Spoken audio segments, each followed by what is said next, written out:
Welcome back, it's Melanie, your She Shed Scrapper. So today I am back with a 2-page layout using up or trying to use up what I have left of the Evergreen collection from Close to My Heart. You can see that kind of greenery paper is a scrap piece from a different layout. I had some circles cut out of it, and so I had to kind of figure out how I could cover those circles up but still use a large, I guess, piece of this paper. And so I decided that I would cut 2 of them. I think I had gutted this paper, and I think this is what was left over from the inside of it. I think I used it as a border on another layout. And so I cut those 2 papers so that they were even in size. And then I'm going to use the amazing, oh my goodness, I love this paper here. Kind of like striped paper, the brown paper here. It is my favorite from this collection, I think. Going to use that to kind of cover up the bottom now. And so once I get kind of this all even, I decide I do want to bring in some dark green, or at least another element to kind of break up those 2 pieces. And so the back side of the striped paper is that really pretty pine paper. And so I just cut a thin strip and place that across my page. I am going to be using or documenting 5 photos. I have already documented these photos for my other son. So yes, the photos probably look familiar if you follow along weekly with my layouts and my videos, but the design is completely different, which I guess I love. The fact that, you know, I can design, or I can use the same photos for each child, but the layouts can turn out completely different. So I'll try to find that layout and post that up, or link that up above for you, just so you can kind of see the difference in the photos. So these here, the 2, or I guess the 4 landscape photos, I am just kind of stacking on top of each other, and left a little bit of white space in between the 2 photos, and then backed that with a pine. And I'm going to do the same thing on page 2 with those 2 landscape photos as well. So the design on page 1 and page 2 are somewhat similar, but on page 2 I do add an extra 4x4 photo. So instead of centering the 2 photos there, those are going to kind of come over to the left hand side of the page a little bit more to leave some room for that 4x4 photo. I just wanted to kind of document. So page 1 is like the hot chocolate, and then page 2 is the sledding. This was one of my cousin's girls' birthdays. We just had a great time outside, went sledding, hot cocoa, fire, just a really, really fun family day. And so I wanted to document that because, I don't know, it's not every day you get to go sledding behind like a ranger or whatnot. So I'm kind of figuring out what to do, how to embellish with what I have left on the sticker sheet. And so I decided to use a tag. I thought that would be a good way to, again, journal about this day. This together chipboard element is actually from a 49 and Market, I believe, like title pack. But it had that brown in it, and I liked the sentiment, and I'm going to add to that. And so I did end up pulling that from my stash for my title. I am going to pop that up on some foam tape and kind of place that over top of the tag there. And then I have a few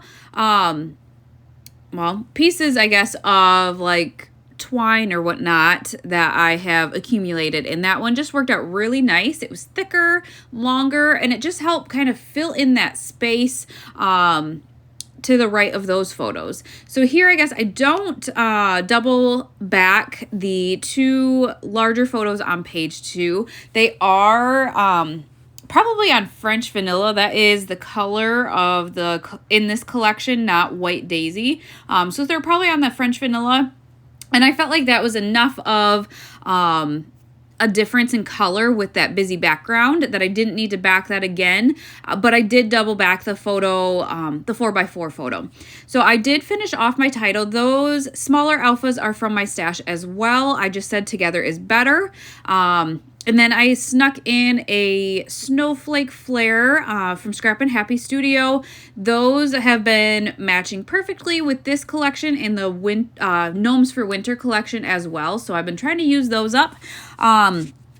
Again, I have very few pieces left, I guess, on the sticker sheet, I felt like. And so I decided to use the candle.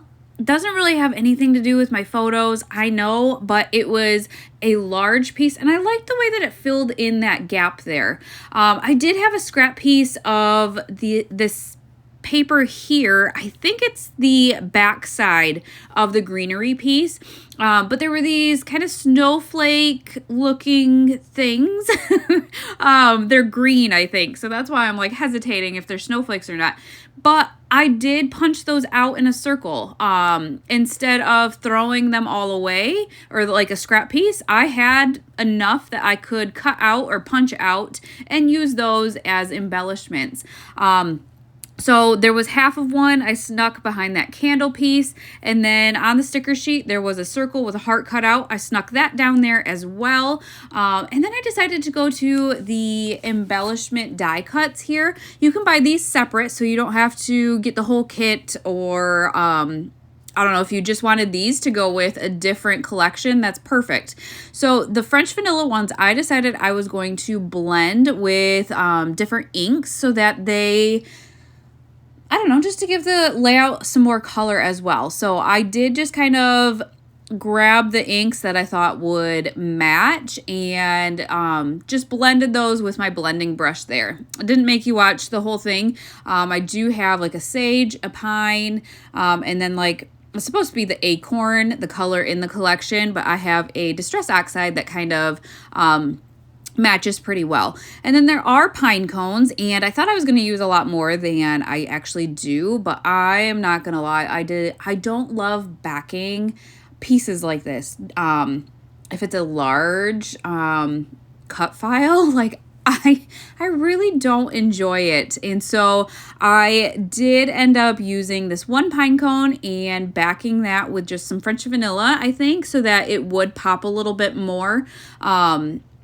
And just trimming up the edges so that, you know, it's clean, I guess. And then I decided to kind of go ahead and make a cluster to the top left on page 1.